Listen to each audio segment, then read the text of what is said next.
Isang ngiti ang gumuhit sa labi ni Alexis matapos makita ang regalong binigay ng kanyang matalik na kaibigan sa kanya. Maraming salamat, Adeline. Ikaw talagang best sa lahat ng best friend ko. Pasasalamat niya bago lumapit sa kaibigan upang yakapin ito. Naku, wala yun. Simple nga lang yung Christmas gift ko sa'yo kumpara sa regalo mo sa akin. Niyakap siya nito pabalik, kaya lalo siyang napangiti. Sus, kahit gaano pa kasimple ang regalo matatanggap ko, basta sa'yo nang galing, iingatan at iingatan ko. Saad niya, bago humiwalay sa yakap ng kaibigan upang tanungin to. Siya nga pala, nagustuhan mo ba yung regalo ko sa'yo? Oo naman. Ang ganda-ganda ng dress na binigay mo sa akin, kasyang-kasya. Mabuti naman nagkasya sa'yo. Ako ang nagtahi ng dress na yon. Sabi niya, lalong napangiti si Adeline. Ang galing mong manahe, Alexis. Siya nga pala, nagustuhan mo yung regalo ko. Oo naman. Ang ganda-ganda ng mga hair clip na regalo mo. Gustong-gusto ko, salamat ah. Siya nga pala, narinig mo na ba yung balita? Kapag kuwan tanong nito na ikinakunot ng noon niya. Anong balita? Ang sabi kasi, dito raw magpapasko yung mag-asawang Saragosa. Pupunta mamaya, yung lagi nagdo-donate dito sa bahay ampunan. Napatango siya sa sagot ng kaibigan. Sus, hindi naman nabago yun, best friend. Halos taon-taon naman kasi, nagdiriwang ng Pasko rito yung mag-asawang Saragosa. Naku, iba ngayon.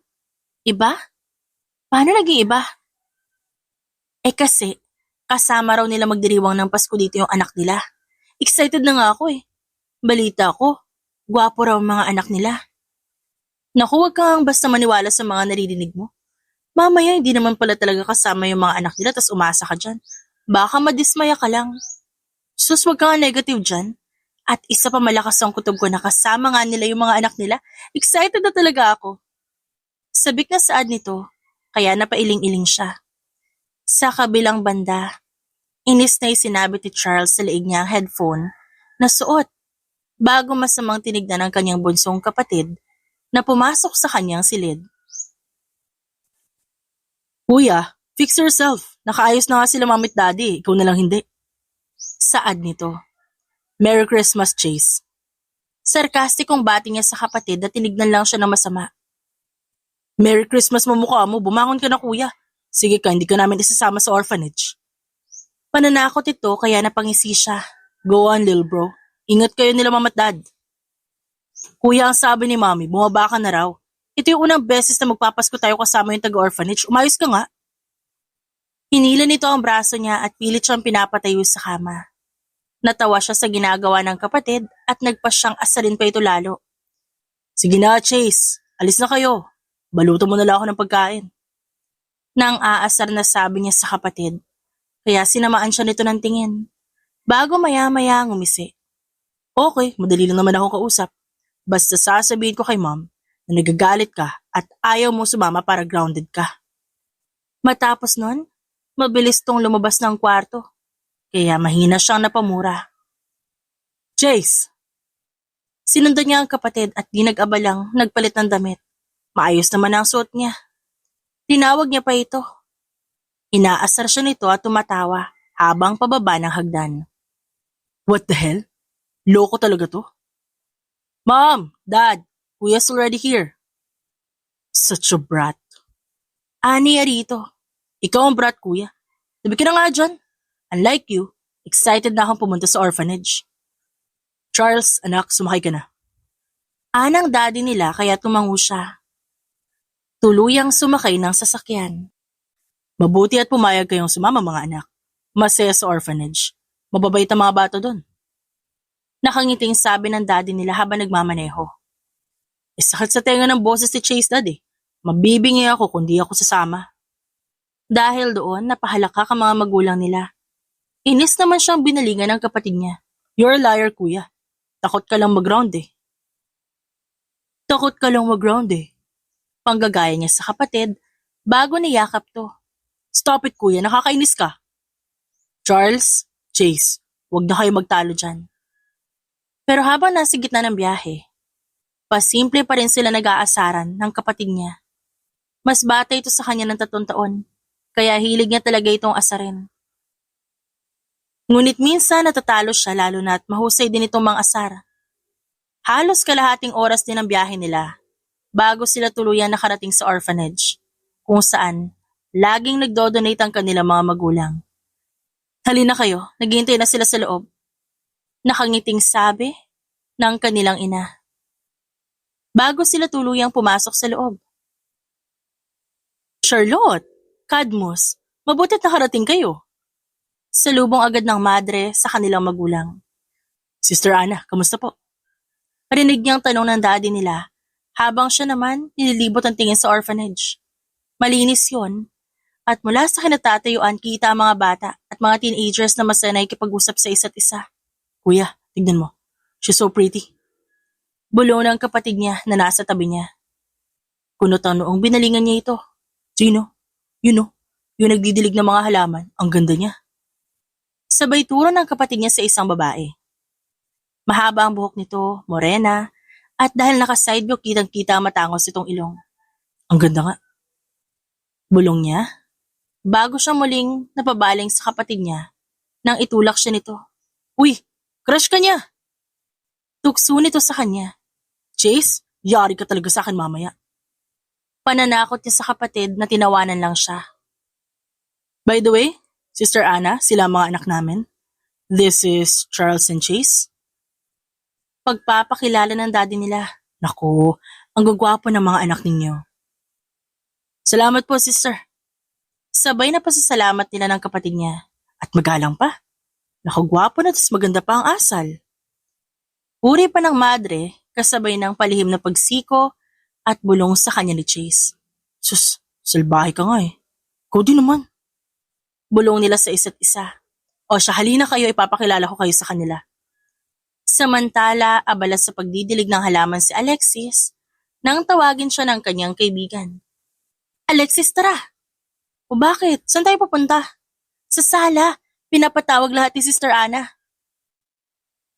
Dumating na ba sila Ma'am Charlotte at Sir Cadmus? Tukoy niya sa mag-asawang Saragosa. Oo, Alexis, nandyan na sila. Kasama nila yung mga anak nila, sabi ko sa'yo eh. Grabe, ang gwapo ng anak nila, Mr. and Mrs. Saragosa. Natawa siya sa kaibigan bago bahagyang napailing. Kaya naman pala excited na excited ka eh. Ang laki pa ng ngiti mo oh. Sus, tara na, panigurado mapapanganga ka sa kagwapuhan nila. Muli na lamang siyang tumawa sa asta ng kaibigan. Nang makarating sila ng sala, agad niya nakita ang mga madre at iba pang gaya niya na nakatira sa ampunan. Sa harapan ng mga ito ay ang mag-asawang Saragosa, kasama ang dalawa pang lalaki. Ngunit di maintindihan kung bakit mas natuon ang tingin niya sa lalaking may headphone na nakasabit sa leeg. Matangkad dito at gwapo, kahit pa mukhang masungit ang itsura. Yun ang mga anak nila, yung may headphone at mukhang masungit, panganay. Tapos yung palangiti, yung bunso. Ang gwapo, di ba? Hello, nice to meet you guys. You can call me Kuya Charles, pero pwede rin namang Charles na lang. Pagpapakilala ng lalaking may headphone. Charles. Bulong ulit niya sa pangalan nito. Bago mahinang napasinghap, nang makitang tumingin ito sa direksyon niya, kasabay ng pagtatama ng kanilang mga mata. Uy, okay ka lang? Tanong ng kaibigan niya, kaya napatangu-tango siya bago nag-iwas ng tingin sa lalaki. Oo, ayos lang ako. Sagot niya bago pa simpleng tumingin muli sa lalaki, na naabutan niya nakatingin pa rin sa kanya. Umiti ito, kaya napalunok siya, bago siya muling nahihiyang nag-iwas ng tingin. Lumipas ang ilang oras at nagpatuloy ang pagdiriwang nila ng Pasko kasama ang pamilyang Saragosa. At lihim siyang nagpasalamat dahil maayos naman ang kinahinatnan nun, kahit papaulit-ulit na nagtatama ang paningin nila ni Charles sa isa't isa. Lumipas ang ilang buwan, oras na naman para pumasok sa eskwelahan. Kaya naman maaga pa lang gising na si Alexis upang makapaghanda. Good morning po, Sister Ana. Masayang bati niya sa isa sa mga madreng nag-alaga sa kanya. Magandang umaga rin sa'yo, Alexis. Aalis ka na ba? Opo, Sister Ana. Maaga pa po kasi pasok ko. O siya. Sige, mag-iingat ka ha. Good luck sa pag-aaral. Napangiti siya sa sinabi nito bago tumango. Opo, salamat po. Nang makaalis siya sa orphanage, agad din siya naganap na masasakyan patungong eskwelahan. Manong, sa tabi lang po, salamat! Sabi niya sa driver, bago bumaba ng jeep. At saka siya naglakad papasok sa gate ng school na pinapasukan niya. Konting kembot na lang, Alexis. Makakapagtapos ka na sa college, kaya mo to. Bulong niya sa sarili habang naglalakad.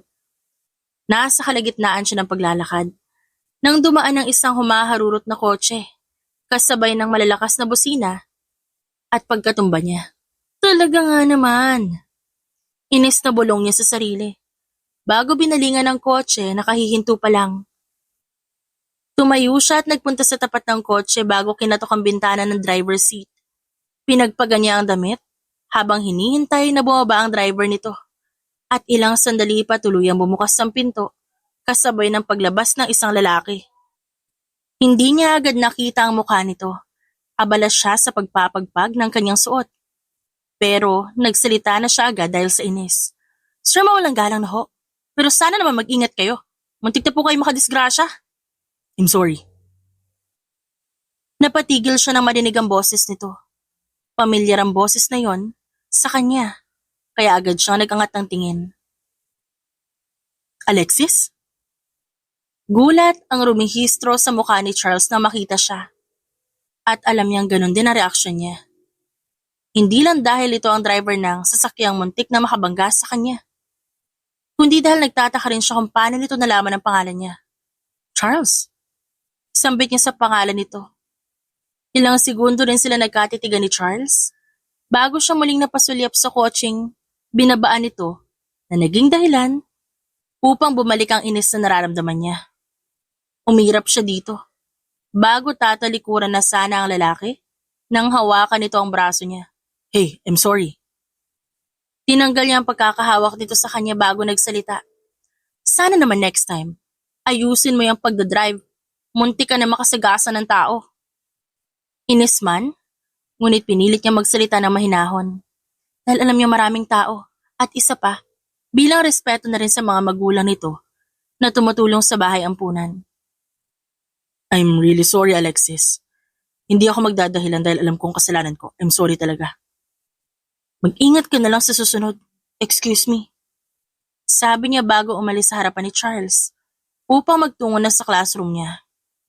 Matapos ang araw na yon, halos araw-araw na nagtatagpo ang landas nila ni Charles.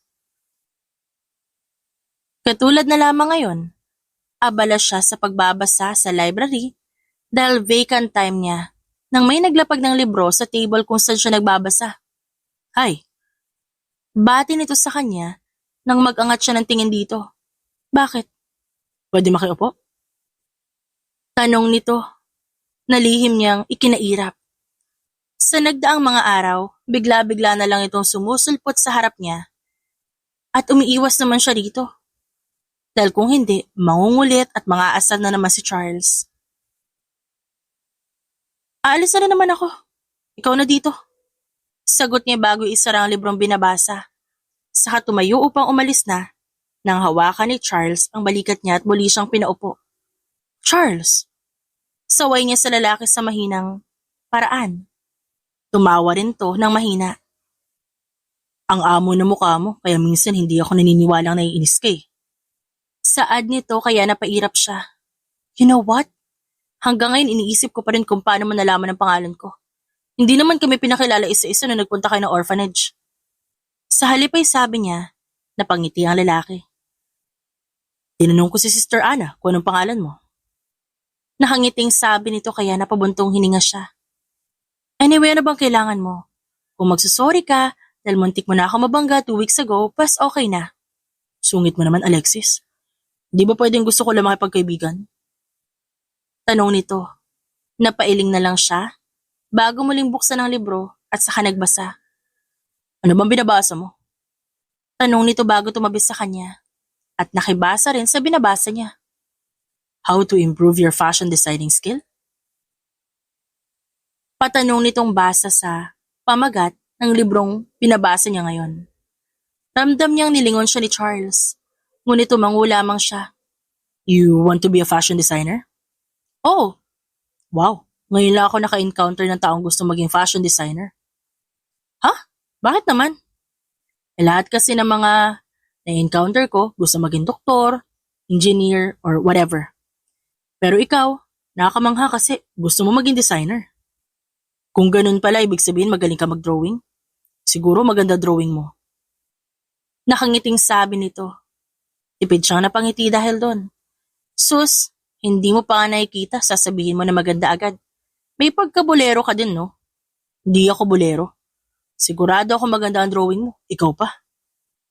Ramdam niya pa rin ang titig sa kanya ni Charles, kaya dahan-dahan siyang lumingon dito. Ba't patitig ka ng titig? May dumi ba sa mukha ko? Tanong niya, dahil sa seryosong paraan ng pagkakatitig dito sa kanya. Ang ganda mo. Nag-init ang mukha niya dahil doon. Tigil-tigilan mo nga ako, Charles. O bakit kinikilig ka? Grabe. Feeling mo naman, masaya ka at achievement mo yon. Achievement talaga? Bakit naman? Ano ba ang ginawa mo at pakiramdam mo may achievement ka? Pinakilig kita. Pili yung sagot nito kaya mabilis niyang isinara ang binabasang libro at mabilis na lumabas ng library upang itago ang namumula niyang muka. Uy Alexis! Wisit ka Charles! Mahinang hinampas niya ang braso nito. Tumawa lang ang lalaki. Sus, kinilig ka naman talaga. Anong oras ang uwi mo? Umuwi ka na nga, ayoko nakikita yung mukha mo eh. Ikaw dapat yung tinatanong ko kasi gusto kita ihatid. Ayos lang ba kung ihatid kita? Di na, ayos na ako. Isang subject na lang naman, uwian na rin namin. I insist. Medyo madilim na and I want to make sure that you're safe. Sabi nito, kaya tumango na lang siya bago pumunta ng classroom. Nang matapos ang klase, hindi naman nabigo si Alexis dahil talagang inihatid nga siya ni Charles pauwi sa orphanage. Sa kabilang banda, lumipas pa ang ilang araw at dahil halos palagi silang nagkikita ni Alexis, hindi maitatanggi ni Charles sa kanyang sarili na unti-unti niya na nagugustuhan ito. Uy, nagtitimpla ka lang ng kape, ngiti-ngiti ka pa. Shut up, Chase. Asik niya sa kapatid. Siguro may girlfriend ka na ano? Sino? Yung babae maganda na nagdidilig doon sa orphanage? Tanong ni Chase at alam niya si Alexis ang tinutukoy nito. Nako, in love na si kuya. Mom, Dad, may balita po ako sa inyo. Saad nito, bago balingan ng mga magulang nilang pababa ng hagdan. Ano yun anak? Tumingin muna sa kanya ang kapatid bago nakangising sumagot. May girlfriend na po si kuya. Ha? May girlfriend ka na, Charles? Tanong ng kanyang ina. Mom, di po totoo yun. Pero may nagugustuhan ka na. Taas kilay na tanong ng mommy nila. Sino naman na nagugustuhan mo, Charles? Kilala ba namin? Kuya, you can't keep secrets from us. Sabihin mo na. It's Alexis, Mom. Alexis Gonzalez. Wait, siya ba yung isa sa mga nakatira sa orphanage? Oh, I know that girl. Isa siya sa mga scholar namin ng daddy niyo. Siya ba yung nagugustuhan mo? You know what? Kung siya ang magiging girlfriend mo, hindi kami tututol. Sabi ng mommy nila kaya napangiti siya. Talagang mabait ang kanilang magulang. Thanks, Mom and Dad. Nox, support din ako sa inyo kuya. Tingin ko naman mabait yung si Miss Alexis. Ang amo na mukha eh. Napangisi siya ng maalala ang naiinis na mukha ni Alexis sa tuwing kinukulit at inaasar niya ito. Samantala isang araw, tumutulong si Alexis sa pagluluto ng pagkain. Nang lapitan siya ng kaibigan niya si Adeline. Huy, sabay mahinang pagsiko nito sa kanya. Bakit? Tanong niya habang naglalagay ng gulay sa niluluto. Hulaan mo kung sino bumisita ngayon. Sino? Hulaan mo nga. Natawa siya sa ginawa ng kaibigan bago nagsalita. Gwapo no? Kung ganyan ka makareact, for sure gwapo na naman ang bumisita dito. Tama ka dyan, best friend. Gwapo siya. Sino ba kasi? Si Charles Zaragoza. Si Charles? Gulat niyang tanong. Nasunod-sunod tinanguan ng kaibigan niya. Ikaw na muna rito, Adeline ha. May titignan lang ako saglit. Nang makarating siya sa sala, nakita niyang naroon si Charles na nakikipag-usap sa mga bata at kay Sister Anna. Anong ginagawa niya dito? Tanong niya sa sarili. Bago babalik na sana ng kusina, nang mapatingin sa gawin ni Sister Anna at tinawag siya. Alexis, Nariyan ka na pala, halika dito. Sandali muna siyang natulos sa kinatatayuan bago nagpa siyang lumapit. Narito si Charles. Kilala mo na siya, di ba? Siya yung panganay ni Charlotte at Cadmus. Opo, schoolmate ko rin po siya, sister. Talaga? Naku, nakikita mo ba itong si Alexis sa school, Charles? May manliligaw ba? Nakangiting tanong ni sister kay Charles, kaya nag-init agad ang pisngi niya. Nako, sister, wala po. Tumawa si Charles bago tinignan siya. Wala po talaga ako napapansin. Pero hayaan niyo po, babantayan ko po lalo si Alexis. Ganun ba? Abay, salamat naman, iho. Siya nga pala. Maiwan ko muna kayo. Alexis, ikaw na ang bahala, ha? Sasaglit ako sa kusina. Anong ginagawa mo dito? Tanong niya agad kay Charles nang makaalis na si Sister Anna. Bumibisita. Nagpresenta akong maghatid ng mga laro ang binili nila dad para sa mga bata. Ganun ba? Nako, pakisabi nga pala ka na Mr. and Mrs. Zaragoza. Salamat, ha? Ang laki ng tulong nila sa amin.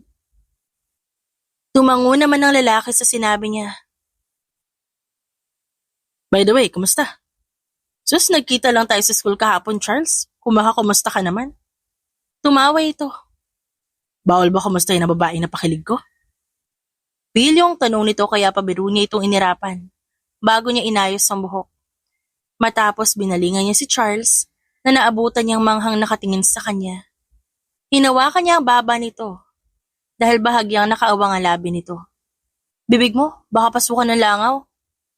Pabirong inirapan siya ng lalaki. Matapos ng araw na yon, naging sunod-sunod pa ang pagbisita ni Charles sa orphanage. Birthday ng isa sa mga bata nang muling dumalaw si Charles kasama ang pamilya nito. Kasalukuyan sila nasa garden at handa na siyang batiin to nang marinig niya ang boses ng kaibigan. Best friend, andito ka lang pala. Nakangiting sabi nito bago yumakap sa braso niya. Mahina siyang natawa. Oo. Alam mo ba, may binigay na naman silang regalo sa mga bata. Kahit pakabibigay lang nila na nakaraan. Ang mabait talaga nila, no? Tumango ang kaibigan niya at bumaling kay Charles na nakamasid sa kanila. Hi Charles, ang gwapo mo. Charles, ito nga pala ang best friend ko. Si Adeline. Pagpapakilala niya sa kaibigan. Hi, nice to meet you. Saad ni Charles sa kaibigan niya. Hi din. Siya nga pala, hindi ko alam na close kayo schoolmate ko kasi siya, Adeline. Tapos nagkakausap din kami sa school. That's right. Hindi natiis ni Alexis ang pangungulit ko sa kanya. Kaya kinausap na ako. Natatawang segunda ni Charles habang nakatingin sa kanya kaya napatawa siya. Napasulyap sa kanya ang kaibigan. Pansin niyang nawala saglit ang ngiti nito pero agad din naman bumalik. Oh, ganun ba? Ikaw, Alexis, hindi ka nagkukwento. Pabirong sabi ni Adeline, kaya natawa na rin siya. Ayaw nga pala, munti ko na makalimutan. Alexis, pinapatawag ka ni sister sa loob, tumulong ka daw. Maya-maya, dagdag nito. Ganun ba? O sige, pupuntahan ko muna si sister. Agad na sabi niya bago na iniwan muna ang dalawa. Nang sa ganon, makapunta siya ng kusina. Sa kabilang banda, mula sa pagtingin sa papalayong bulto ni Alexis, nabaling ang atensyon ni Charles kay Adeline, na kaibigan nito. Minsan talaga. Uto-uto si Alexis. Di naman siya pinapatawag ni Sister Anna. Tumatawang sabi nito kaya kumunot ang noon niya. Hindi niya nagustuhan ang sinabi ni Adeline. What? Hindi totoong pinatawag siya? Gusto lang kasi kita makausap kaya sinabi ko yun. That's not the right thing to do, Adeline. Joke lang naman yun. Hayaan mo na muna si Alexis, usap tayo. Ngiti-ngiti na sabi nito bago na pabaling sa isang bata na lumapit sa kanya. Bit-bit nito ang mga laruan na dala niya noong nakaraan pati na rin ngayon. Kuya Charles, paano po paanda rin tong kotse? Tukoy nito sa remote control. Ngumiti siya at handa na sanang tulungan ng bata nang maunahan siya magsalita ni Adeline. Hoy bata, patulong ka na lang sa kalaro mo. Alam nila yan, nag-uusap pa kasi kami ni Charles so alis ka na muna. Umigting ang panga niya sa sinabi nito bago siya napabuntong hininga. Hey, it's fine. Sandali lang naman tulungan ng bata . No need to tell him those kind of words. Seryoso ang sabi niya. At hindi niya alam kung namamalikmata lang ba siya, pero napansin niya ang pag-irap ni Adeline. Maya-maya pa muling dumating si Alexis. Nako, loko ka Adeline ha. Di naman daw pala ako pinapatawag ni sister eh. Natatawang sabi ni Alexis. Ngumiti lang ito bago na una nang umalis. Mga bata, kakain na raw sabi ni sister, halina kayo. Baling naman ito sa mga bata na agad tumalima. Maliban sa batang kaharap niya na nagpapatulong sa laruan nito. Charles, tara na sa loob, nandun ang pamilya mo. Sabi naman ito sa kanya. Tumango siya bago muling bumaling sa bata. Here, kuha mo na ba kung paano? Opo, kuya, salamat po. Tumango lamang siya at kinulo ang buhok nito bago sila sabay-sabay na pumasok upang magtungo sa hapagkainan. Makalipas ang ilang linggo, kalalabas lang ni Alexis sa chapel ng orphanage nang salubungin siya ni Adeline. Bestie, halika, ikaw marami kayo kukwento sa akin. Nakangiting sabi nito. Ano naman yung kukwento ko? Yung tungkol sa inyo ni Charles. Sagot nito, habang hinihila siya patungo sa kwarto nila. Muli siyang napatawa. Anong tungkol sa amin? Sus, kunwari ka pa. Close na close kaya kayo ni Charles. Tapos, madalas na rin ang pagbisita nila ng pamilya na dito. Pero, palaging siya lang. Tapos, nakikita ko yung pasimpleng pagtitinginan nyo. May something kayo, no? Tanong nito. Sandali siyang napatahimik. Habang ramdam niya ang pag-iinit ng kanyang muka. Namumula ka, tama ako na may something sa inyo? Napailing siya sa tanong nito. Wala. Saka hindi naman kami sobrang close ni Charles. Sakto lang, schoolmate ko kasi siya kaya naging kaibigan ko rin. Nako, ako pa niloloko mo. Kung schoolmate mo siya, ibig sabihin schoolmate ko rin siya kasi pareho lang naman tayo ng pinapasukan. Kaya hindi ako naniniwala na yan lang ang rason mo kung ba't malapit kayo sa isa't isa. Umamin ka na, bestie. Ano ba ang purot dulo ng pagiging malapit nyo? Tanong pa nito, kaya nagpa siya siyang ikwento ang nangyari. Ha? Munti kanyang masigasaan? At dahil doon araw-araw kanyang kinakausap? Gulat na tanong nito matapos yung magkwento. Oo. Nung una, sorry siya na sorry. Pero nung tumagal, kung hindi nakaasar, nangungulit hanggang sa naging magkaibigan kami. Kaibigan lang ba talaga? Oo naman, magkaibigan lang kami nun. Kung magkaibigan kayo, ba't iba ang tingin niya sa'yo? Ha? Paano iba? Kapag nakatingin kasi siya sa'yo, para mahal na mahal ka niya. Yung para ba may gusto siya sa'yo? Mas lalong nag-init ang kanyang pisngi. Tumikim siya at umiling. Naku, hindi yan totoo. Baka namamalikmata ka lang. Sana nga. Hindi naman kayo bagay. Mas bagay kami. Saad nito? Na ikinagulat niya. Hindi niya alam kung bakit. Nadismaya siya sa sinabi ni Adeline. Ha? Joke lang. Siyempre naman, bestie, mas bagay pa rin kayo. Naku, kung totoo mang gusto ka niya at maniligaw siya. Paniguradong hindi magtatagal, magiging kayo rin. Basta suportado ko kayo Hindi maintindihan ni Alexis. Kung bakit pakiramdam niya tila napipilitan lang si Adeline na sinabi ang mga salitang yun. Ngunit ayaw niyang pagdudahan ng kaibigan niya. Kaya ipinagsawalang bahala niya na lamang yun. Matapos ang araw na yon, naging sunod-sunod pa ang pagbisita ni Charles sa orphanage. At sa tuwing nasa eskwelahan naman, palagi siyang pinupuntahan nito. Hanggang sa isang araw, nagulat na lang siya nang umamin to sa kanya. Charles, ano ba yung sinusulat mo? Kanina ka pa dyan Assignment ba yan? Tanong niya bago saglit na binaba ang librong binabasa niya. Hindi. Ano yan? Kanina mo pa pinagkakaabalahan yan Sinubukan niyang silipin ang sinusulat nito pero agad nitong iniwas ang papel. Titignan lang Asik niya. Ngumisi si Charles sa kanya. Chill ka lang. Mababasa mo rin mamaya. Napangiti na lang siya at napailing-iling. Maya-maya pa tuluyang natapos to sa sinusulat pagkatapos inabot sa kanya. Ano ba to? Tanong niya habang binubuksan ang papel upang basahin ang nakasulat. At hindi niya napigilan ng bahagyang panlalaki ng kanyang mga mata nang mabasa ito. Love confession yun. At nakasaad sa sulat na matagal nang may gusto sa kanya si Charles. Totoo ba to? Gusto mo ko? Hindi makapaniwalang tanong niya. Tumango si Charles bago nakangiting sumagot sa kanya. Yes, Alexis. Gusto kita. Gustong-gusto kita. And I'm more than willing to do everything to prove that what I feel towards you is true. At kung hahayaan mo ako, gusto sana kitang ligawan. Charles, hindi ko alam. Hindi ko sigurado kung ano magiging reaksyon nila sister kapag nalaman nila. Yung mga magulang mo, isa ako sa mga scholar nila. Hindi rin natin alam kung ano magiging reaksyon nila. At ako, hindi ko rin talaga alam, Charles. Kinausap ko na sina sister. At handa silang suportahan kung ano man maging desisyon mo. Basta hindi mo daw pababayaan ang pag-aaral mo. Sina mommy? Matagal na nilang alam na gusto kita at suportado nila yon. At ikaw naman, hindi mo kailangan magmadali. You don't have to decide now. Handa ako maghintay. Seryoso at sinserong saad nito. Napabuntong hininga siya sa sinabi ng lalaki.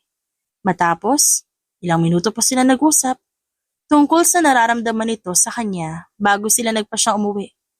Bestie, pansin ko, mula nung isang araw ang lalim ng iniisip mo, ayos ka lang? Tanong sa kanya ni Adeline, isang araw habang nasa garden ng orphanage. Bestie, umamin sa akin si Charles. Umamin na ano? Umamin na gusto niya ako. Sinabi niya na gusto niya manligaw. Sa tingin ko, gusto ko rin siya. Dapat ko ba siyang payagan? Naguguluhan niyang tanong sa kaibigan na tila na bato at sandaling natulala. Hoy, Adeline! Pukaw niya sa atensyon nito. Mahina itong natawa bago tumikim at nagsalita. Ha? Ano ka ba? Malaki ka naman na, bestie. Kung gusto mo siya at gusto ka rin niya, wala namang masamang magpaligaw. Pero, tingin mo gusto mo na ba talaga siya? Hindi naman mahirap magustuhan si Charles eh. Then go! Huwag mo na sayangin yung chance. Saad nito, bago na pasulyap sa likod niya. Speaking of. Sige, maiwan ko na kayo. Dagdag nito, at hindi niya napigilan pa ang pag-alis nito. Lumingon siya sa likuran at doon niya nakita si Charles na may dalang bulaklak. Para sa'yo. Salamat. Ngumiti lamang si Charles sa kanya bago umupo sa tabi niya. At sabay nilang pinagmasdan ng hardin. Charles. Napag-isipan ko na yung sinabi mo na nakaraan. Binalingan siya ng lalaki. What about it? Nakapag-desisyon ka na ba? Ngumiti siya bago nagsalita. Oo, pinapayagan na kita manligaw. Talaga? Yes. Really? Oh my God. I promise, Alexis, I will do everything. Hindi ka magsisisi. Nagdaan ang ilang linggo matapos ang tagpong yun. Talagang hindi nabigo si Alexis at ginawa ni Charles ang lahat upang patunayan sa kanya na tunay ang nararamdaman nito. Umabot din ang 2 buwang paliligaw ang ginawa ni Charles sa kanya hanggang sa nagpasya siyang sagutin to. Thank you so much, Alexis. Pinapangako ko, ikaw lang ang una't huling babaeng mamahalin ko. Hinalikan nito ang tungki ng kanyang ilong. Mahal din kita, Charles. Salamat na hindi ka sumuko. Nakangiting saad niya, bago niyakap ang kasintahan. Nagdala ako ng pagkain. Kain tayo? Nakangiting tumango siya. Sige ba? Mula ng araw na yon, naging mas maayos ang relasyon ni Alexis at Charles. Suportado sila ng mga magulang na lalaki pati na rin ng mga taga-orphanage. Love, may dumi ba ako sa mukha? Wala naman, bakit? Kanina ka pa kasi nakatitig sa akin eh. Masarap po kasing titigan. Ikaw ang pinakamagandang babae sa mga mata ko. Namula siya at nangingiting nagiwas ng tingin sa kasintahan. Sa totoo lang, hindi mataas ang kumpiyansa niya sa sarili. Kaya hindi siya agad naniwala sa sinabi nito. Sus, hindi naman ako ganun kaganda. Pinubola mo lang ako eh. Saad niya na inilingan ng lalaki. No, look at me. Marahang utos nito bago sinapo ang mukha niya. Tumingin ka sa mga mata ko. Alexis, ikaw ang pinakamagandang babae sa mga mata ko. Maganda ka, mahal. Sobrang ganda. Kaya sa tuwing kini-question mo ang sarili mo, tumingin ka lang sa mga mata ko. Because in my eyes, you're the most amazing, beautiful woman I've ever seen. Napangiti siya dahil doon. Pinapakilig mo na naman ako. Sige na nga. I would tell you, I love you, Charles. And I love you more. Isang araw, kasasara pa lang ni Charles ng pinto ng kotse kung saan nakasakay si Alexis nang makita niya ang kaibigan nito. Charles, hi! Tawag sa kanya ni Adeline. Pasimple siyang tumango dito. Sinundo mo si Alexis? Yes, nasa loob na siya. Why? Do you want to talk to her? Bumaba ang salamin ng sasakyan at dumungaw doon si Alexis. Adeline, bakit? Maaga kasi ang pasok namin ngayon. Baka mahirapan ako makasakay. Pwede ba ako sumabay sa inyo? Tanong ni Adeline habang palipat-lipat ang sulip sa kanya at kay Alexis. Pwede naman. Love, okay lang ba? Tanong nito kaya tumango ang lalaki. Yun oh, salamat. Saad ni Adeline at patalon siyang niyakap na ikinagulat niya. Agad niyang kinalas ang yakap nito. Oops, sorry. Ani Adeline. Pero nakita niya ang simpleng pagngisi nito kaya umigting ang panga niya. Don't do it again. I have a girlfriend. Mariing bulong niya, tumango si Adeline bago sumakay ng sasakyan niya. Pinalampas ni Charles ang nangyari. Kahit hindi pa niya nagustuhan ang ginawa ni Adeline, sa pag-aakalang hindi nito yung sinasadya. Ngunit hindi niya napigilan pa ang sarili nang ulitin nito yon. Stop it, Adeline. Di ka ba nahihiya? Boyfriend ako ng best friend mo. Bumisita kasi sila ng pamilya niya sa orphanage. Nasa parking lot siya upang kunin ang naiwang gamit. Sa sasakyan nang bigla siyang yakapin ni Adeline. Niyayakap lang naman kita, masama ba yon? Yes! Lalo na kung may girlfriend ang lalaki na iyakap mo. Matuto ka namang rumispeto, Adeline. Respetuhin mo yung relasyon namin ni Alexis at respetuhin mo rin yung sarili mo. Mariing sagot niya kay Adeline na umiiyak na ngayon sa harap niya. Alexis, puro ka na lang Alexis. Ano ba meron sa kanya ha? Nandito naman ako eh. Ba't di na lang ako? Tanong nito kaya inis niyang tinalikuran ng babae. At hindi na sana papansinin ang bigla na lang nitong sapuhin na mukha niya sa kasyalikan. What the hell is your problem? Galit na tanong niya matapos galit na humiwalay sa babae. Mahal ko ang kaibigan mo. Naintindihan mo? Siya lang, wala nang iba. Mariing saad niya kay Adeline. Remember this, Charles? Kung hindi ka magiging akin, sisiguraduhin ko hindi ka rin mapupunta kay Alexis. Banta nito bago siya sinampal at umalis sa harap niya. Sa kabilang banda, ilang araw ang lumipas. Napapansin ni Alexis ang pagiging ilag sa kanya ni Adeline. Adeline, kamusta ka? Ayos ka lang ba? At nagulat siya nang tignan siya nito ng masama. Meron, ikaw ang problema ko. Ha? Ako? Bakit? May nagawa ba ako? Marami Alexis, nakakainis ka. Palagi na lang ikaw yung bida. Bida sa lahat. Sana wala ka na lang. Sana hindi na lang kita naging kaibigan. Nasaktan siya sa sinabi nito. Lalo na't hindi niya alam ang pinanghuhugutan nito. Ano ba sinasabi mo, Adeline? Ano ba nangyayari sa'yo? Tanong niya. Pero inis nang umisilang ito at saka siya nilampasan. Mula nung araw na yon, lalo pang naging ilag sa kanya si Adeline. At may pagkakataon pang umaabot ito sa puntong sinisiraan siya nito sa ilan pa mga kaibigan nila na nasa orphanage. Nung una, pinalampas niya ang ginagawa nito. Ngunit ang pati ang pag-aaral niya subukan itong sirain. Hindi na siya nakapagtimpi pa. Adeline, ano ba talaga nangyayari sa'yo? Ba't galit na galit ka? At ako yung sinisiraan mo? Ngayon pati itong mga projects ko at libro sisirain mo? Nahihibang ka na ba? Galit ako sa'yo. Inagaw mo lahat sa akin. Sigaw nito bago lumabas ng library ng orphanage. Ganoon ang mga nagiging tagpo sa mga sumunod pang araw. Sa tuwing magkikita sina Alexis at Adeline, laging nauuwi sa palihim na sugutan. Naikwento niya na rin kay Charles ang nangyari. At nagpapasalamat siya dahil palagi itong handang makinig sa kanya. Hanggang sa dumating ang isang araw, tila gumuho ang mundo niya. Tahimik na ninanamnam ni Alexis ang sariwang hangin sa garden ng orphanage nang marinig niya ang boses ng kanyang kasintahan. Alexis. Agad siyang napatayo at agad sinalubong ng yakap ang kasintahan. Charles, anong problema? Takang tanong niya nang kalasin nito ang pagkakayakap. Stop this game of yours, Alexis. Game? Anong game? Inis nang umisi si Charles. Cheater ka, Alexis. Paano mo nagagawang salubungin ako ng yakap habang may ibang lalaki ka? Anong ibang lalaki? Charles, ikaw lang yung lalaki sa buhay ko. Hindi ko alam kung anong sinasabi mo. Galit ang rumihistro sa mukha ng lalaki bago binigay sa kanya ang envelope. Then, how can you explain this? Really, Alexis, sa parking lot pa talaga? Pumapayag kang halikan ka na ibang lalaki sa parking lot?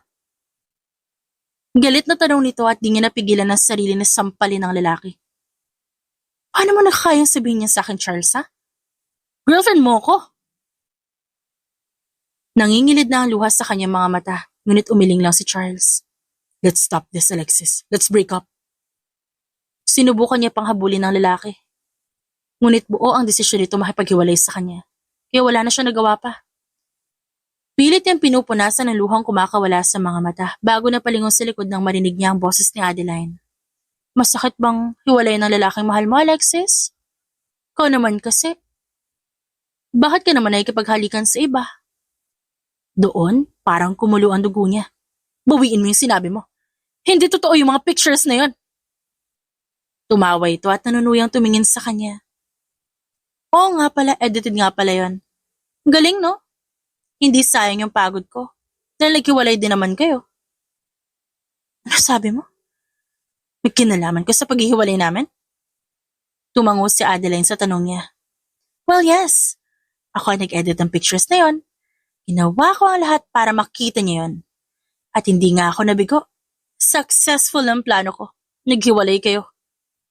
Nakangising sagot nito. Agad na dumapo ang palad niya sa pisngi ng babae. Walang yaka? Mas walang yaka. Akmang sasampalin siya nito ng salagin niya yun. Inagaw mo lahat ng dapat sa akin, Alexis. Ngayon ako naman ang aagaw ng kung anong meron ka.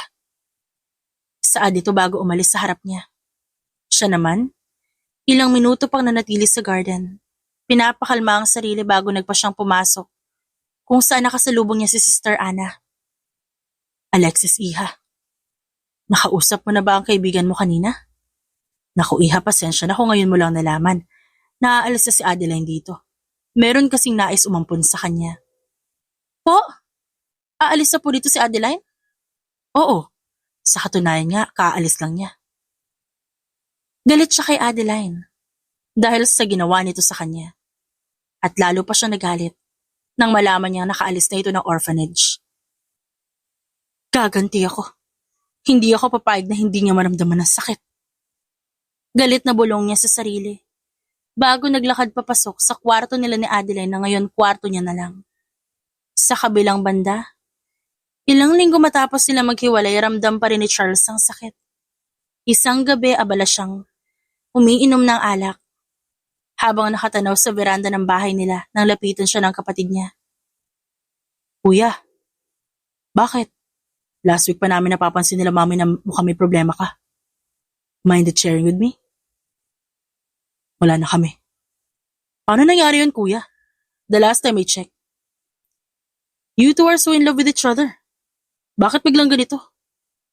Mapait siyang napangiti. Bago ikinwento ang lahat sa kapatid. So tingin mo ba magagawa talaga ni Ate Alexis yun, kuya? I know it hurts. But remember, alam mo na kayang-kaya mong paimbestigahan kung totoo ang pictures na yun o hindi. Pag-isipan mo mabuti yan, kuya. Sa totoo lang, natauhan siya sa sinabi ng kapatid.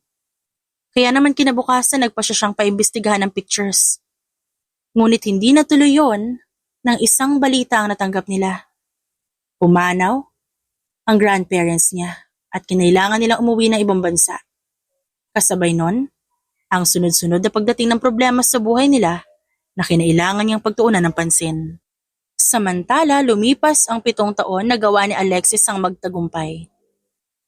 Nakapagtapos siya ng pag-aaral at isa na siyang sikat na fashion designer. Meron na rin siyang sariling negosyo at nagawa niya na rin makatulong, lalo na sa mga batang nasa ampunan. Miss Alexis, may naghahanap po sa inyo sa labas.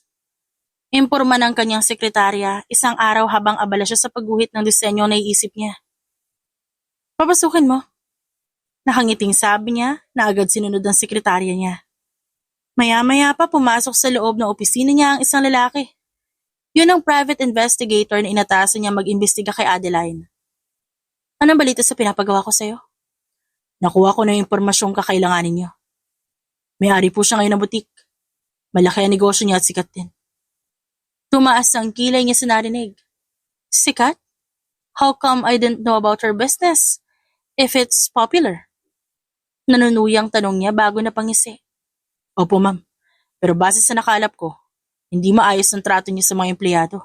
Mababa rin siya magpasahod at kuminsan delayed pa. As expected from someone like her. Komento niya. Bukod doon, laman din po na envelope ang ilang pictures kung saan nagkikita si Adeline Fortunato at Charles Zaragoza sa isang restaurant. Saan restaurant? Sa Harlex Restaurant po. Ilang minuto pa sila nag-usap ng investigator at masasabi niyang lahat na nakalap nito magagamit niya sa paghihigante. Ilang araw ang makalipas, agad siyang nag-set na appointment kasama ang isang big-time investor sa negosyo ni Adeline. Sakto naman na kilala siya nito. Dahil bukod sa investor din ito sa mga negosyo niya, sa kanya din to lagi nagpapagawa ng damit tuwing may okasyon. Hey, Miss Ford! Bati niya sa babae nang umiti sa kanya. Ilang minuto pa sila muna nagkamustahan bago siya nagtanong. Matanong ko lang, ano ba ang basehan mo para mag-invest ka? Simple lang. Siyempre gusto ko yung talagang magagawa naming tulungan ng isa't isa na magtagumpay when it comes to business. At gusto ko rin yung maayos ang trato sa mga empleyado. You know, I was once an employee. Sagot nito kaya napangiti siya. Bago palihim na sinanyasan ng taong binayaran niya upang gawin ang plano. Agad itong tumalima at maya-maya lang lumapit ito sa table nila. Excuse me po ma'am, may nagpapabigay po. Saad nito bago inabot kay Miss Ford ang isang flash drive at saka agad na umalis. What's this? I don't know. Baka importante ho. Bakit hindi mo subukan tingnan? Mula sa bag nito inilabas nito ang isang laptop. Isinalpak ang flash drive, saka pinanood ang video na nakapaloob doon. What the hell? I did not expect Adeline to be like this. Ang buong akala ko maayos ang trato niya sa mga tauhan niya. Bulong nito habang pinapanood ang video. Yun ang plano niya. Noong isang araw, inutusan niya ang sekretary niyang magpanggap na customers sa butik ni Adeline upang maglagay ito ng hidden camera nang sa ganon, maipakita niya sa investor ang hindi maayos na pagtrato nito sa mga empleyado. Dismayado ang investor dahil sa nalaman kaya labis ang tuwa niya. Lumipas pa ang ilang linggo at nagpatuloy siya sa paghihigante. Ang video ipinadala niya rin sa ibang investor ni Adeline at hindi nagtagal, lumabas ang balitang unti-unti nang nalulugi ang negosyo nito. Nag-uumpisa pa lang ako, Adeline. Nakangising sabi niya bago sumimsim ng alak. Sa kabilang banda, sa nagdaang mga taon hindi nagbago ang pagmamahal ni Charles para kay Alexis. Nang maayos nga nila ang problema sa pamilya, agad niyang ginawa ang lahat upang malaman kung totoo nga ba talaga ang mga litratong dahilan ng paghihiwalay nila ni Alexis noon. At labis ang galit niya nang malamang edited lamang ang mga yon at si Adeline pa mismo ang gumawa. Isang araw, nasa opisina si Charles ng Harlex Restaurant na pagmamay-ari niya. Nang biglang pumasok si Adeline. What the hell, Adeline? Hindi ka ba marunong kumatok? Anong ginagawa mo dito? How many times do I have to tell you that you are not welcome here? Charles, let me explain. Nagawa ko lang na may edit yung mga pictures niya dahil mahal na mahal kita at nasasaktan ako tuwing nakikita kong kasama mo si Alexis. Nagmamakaawang saad nito. Shut up. Kahit ilang beses ka pa magpaliwanag, kahit lumuha ka pa ng dugo, hindi kita mapapatawad. Nawala sa akin ang babaeng mahal ko dahil sa hagawan mo. Now leave! Umiling ang babae kaya lalo siyang nagalit. Leave, Adeline. Umalis ka na bago ko pa makalimutang babae ka. Galit na sigaw niya. At nabakas niya ang takot sa mukha nito. Bago ito agad na umalis sa opisina niya. Ilang minuto ang lumipas, humahangos na pumasok sa opisina niya ang isang empleyado niya. Boss, may nagkakagulo po sa labas. Saad nito, kaya agad siyang lumabas ng opisina upang puntahan yon. Sa gitna ng restaurant, merong dalawang babaeng napapaligiran ng mga tao. Nang makalapit siya, nakita niya si Adeline na basang-basa ng juice sa muka at ang isang babaeng nakatalikod sa gawin niya. Ang ganda mo palang pagmasdan kapag ganyan, no? Para kang basahan. Saad ng babaeng nakatalikod at nanlaki ang mata niya. Ilang taon man ang lumipas, kilala niya pa rin ang boses na yon. At boses yun ni Alexis. I hate you! Narinig niyang tumawa si Alexis sa sinabi ni Adeline. The feeling is mutual. Saad ni Alexis bago tinalikuran si Adeline na naging dahilan upang sila naman na magkaharap. Charles, so you're the owner, huh? What now?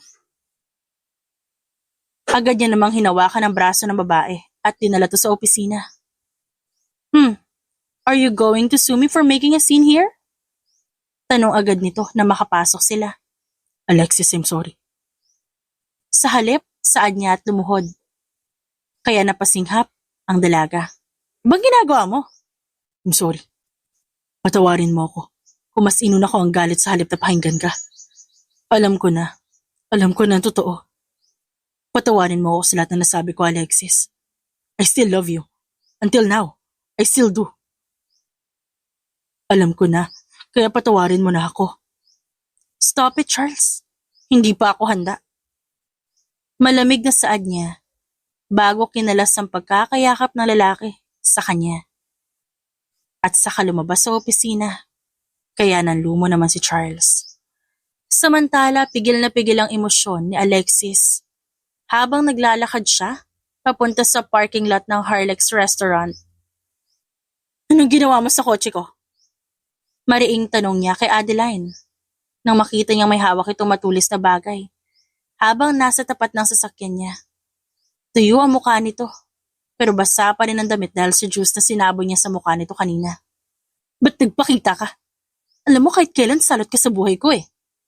Kala mo ba hindi ko alam na may ikawin pa ka na ng video na napanood na investors, ha?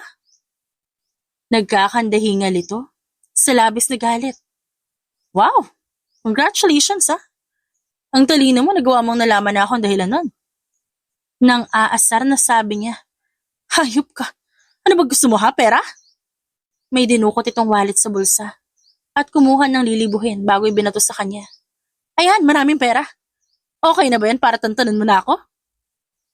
Ngumisi siya sa kabila ng galit bago naglakad palapit sa babae. Pulutin mo yung pera, sayang yan. Paniguradong kakailanganin mo yan sa mga susunod na araw. At isa pa, huwag mo na ulit-uulitin yung ginawa mo. Dahil sa susunod na gawin mo yon, sisiguraduhin ko mas makapal pa sa mukha mo ang perang isasampal ko sa'yo. Nang paulit-ulit hanggang sa mamagayan. Ang yabang mo, nakaangat ka lang ng konti, ganyan ka na. Tandaan mo to, Alexis. Yung ginawa mong paninira sa akin gamit ang video, hindi ka makakatakas doon. Sisiguraduhin ko makukulong ka. Paninira? Adeline, alam mo sa sarili mong hindi paninira yung nasa video. At isa pa ipapakulong mo ko? Sure, go ahead. I dare you. Nakangisi niyang sagot bago naglakad palayo sa babae. Nagpasya siyang mag-taxi na lang. Dahil hindi niya sigurado kung may ginalaw ba sa kanyang sasakyan si Adeline. Nagpatuloy siya sa ginagawa sa mga sumunod na araw. Hindi niya tinigilan ang mga negosyo ni Adeline hanggat hindi bumabagsak ang mga ito. Bukod doon, ginamit niya ang ebidensya na kalap niya. Tulad ng video na hindi magandang pagtrato nito sa empleyado upang maipadala sa mga negosyanteng nilalapitan nito. Tama lang yan. No one should mess with me. Pagsisisihan mo ang ginawa mo sa akin, Adeline. Bulong niya bago nabaling ang atensyon. Sa cellphone ang tumunog yun. Sister Anna, napatawag ko kayo? Nakangiting tanong niya. Kahit hindi siya nito nakikita nang masagot niya ang tawag. Alexis, iha. Iimbitahan sana kita sa linggo. Anniversary ng orphanage. Sana yung makapunta ka. Siyempre naman po, Sister Anna. Makakapunta po ako. Pero may pabor po sana ako. Ano yun, iha? Pwede niyo po ba isend sa akin yung eksaktong bilang ng mga bata dyan sa orphanage? Sa kung sino-sino po sa kanila nag-aaral, ayos lang po ba? Nais niya kasing magbigay ng mga laruan at gamit pang eskwela sa mga ito. Gaya ng nararanasan niya noong nasa orphanage pa siya. Aba, syempre naman, iha. O sige, isisend ko na lamang sa iyo ang bilang. Basta aasahan kita sa linggo. Sagot ni Sister Ana, kaya napangiti siya. Sige po, maraming salamat po, Sister. Maya-maya pa natanggap niya ang mensahe ni Sister Ana tungkol sa listahan ng mga bata. Kaya nagpa siya siyang pumunta ng mall upang mamili ng mga dadalhin niya doon. Hay, bati ng kung sino habang abala siyang namimili sa mall. Ano ginagawa mo dito? Gulat niyang tanong na makita ito. I'm buying things for the kids for the orphanage. Inimbitahan ka rin ba ni Sister Ana? Tumango ito. Mabutit nakita kita. May ibang laruan tayo na bili na pareho. Papalitan ko na lang yun na ilagay kong laruan dito, sa cart ko. Na pareho sa'yo. Para naman magkaibang laruan yung matatanggap ng mga bata. Mabuti pa nga. Ilang oras ang tinagal niya sa mall, kung saan laging nakabuntot si Charles sa kanya, bago siya nagpa siyang umuwi. Sa kabilang banda ng sumapit ang linggo, siniguro ni Charles na maayos ang itsura niya bago siya nagtungo sa orphanage. Kuya Charles! Kuya, nandito na po yung magandang babae na sabi ko bagay maging girlfriend niyo. Sabik na saad ng batang si Rosie. Noon pa kasi siya nito pinapare sa babaeng tinutukoy nito na hindi niya naman kilala kung sino. Rosie! Huwag ka nang makulit, mamaya magalit si kuya. Sabi ng isa pang bata. Napangiti naman siya doon. Rosie, may mahal na si kuya, kaya hindi ko na pwedeng maging girlfriend yung sinasabi mo. Baka maging kaibigan, pwede pa. Ay, sayang, bagay po kayo eh. Saad ng bata kaya ginulo niya na lang ang buhok nito. Ate Ganda! Kuya Charles, siya po yun, si Ate Ganda po na bagay sa'yo. Segunda ni Rosie kaya napatingin siya sa babaeng bagong dating. Alexis. Sambit niya na makita itong tinutukoy ng bata. Rosie, wala pa akong girlfriend. At tama ka, bagay nga kami na Ate Ganda mo. Sabi ko sa'yo kuya eh. Hi kids, namiss niyo ba ako? Sabay-sabay naman ang sumagot ang mga bata. Okay, may regalo ako sa inyo. Tara, pasok tayo sa loob. Sabi ni Alexis bago inalalayan ng mga bata papasok na agad niya ring ginawa. Ang aga mo. Ayoko malate. Matapos ang araw na yon, naging sunod-sunod pa ang pagtatagpo ng landas ni na Alexis at Charles. Kundi kasi ito pupunta sa opisina niya, siya ang pupunta sa restaurant ito upang makipagkita sa mga kliyente niya. Ma'am, nasa labas po si Mr. Zaragoza. Sinanyasan niya ang sekretarya na papasukin si Charles na agad naman itong ginawa. Busy? At ano namang dahilan? Kaya ka napapunta dito, Charles? Magpapagawa ng gown si Mommy. At nasan siya? Siya ang dapat yung sukatan pero ikaw nandito. Paano ko makukuha yung sukat niya? Alam ko itatanong mo yan kaya ready ako. Inilabas ito ang maliit na papel at binigay sa kanya. Really? Hindi makapaniwala niyang tanong? Nang makita ang sukat ng mami nito, ang nakasulat sa papel. Yes, so now let's talk. Kumusta ka? Pero agad siyang natigil nang lumapit sa pwesto niya si Charles. Hinawakan nito ang magkabilang gilid ng swivel chair na inuupuan niya at sa kabahagyang yumuko upang mapantayan siya. Ang ginagawa mo, lumayo ka nga. Saad niya dahil sa lapit nito. I love it when you're laughing. Charles, tumigil ka na. Sambit niya dito. Ngunit naramdaman niya ang pagdampi ng labi nito sa kanya. Marahan siya nitong hinalikan. Kaya siya natigilan. Ngunit sa ilang minuto nakalipas, tumugon din siya ng halik. Ngunit bago pa sila napalayo sa isa't isa at sabay na napalingon sa pinto, narinig niyang malakas na pagbukas nun. Pumasok ang galit na si Adeline. Buisit ka talaga, Alexis. Ikaw ang dahilan ng pagbagsak na negosyo ko. Adeline, tumigil ka na. Ano na naman to?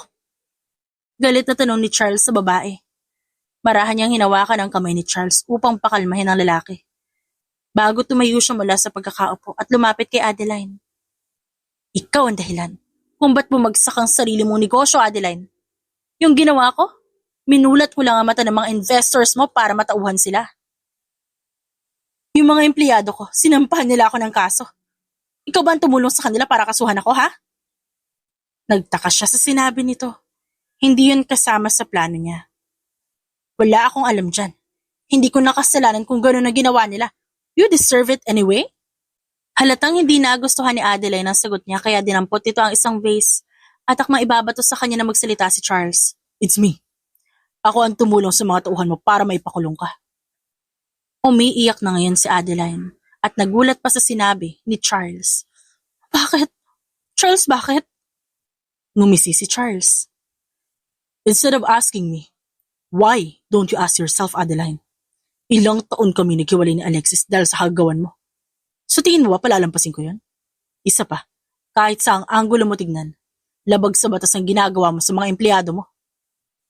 Galit na hinagis ni Adeline ang vase.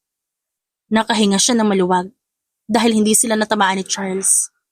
Kasabay na ng pagpasok ng mga gwardya at mga pulis sa opisina upang kunin si Adeline na ngayon nagwawala na. Are you okay? Yes, ikaw. Totoo ba na tinulungan mo yung mga empleyado ni Adeline?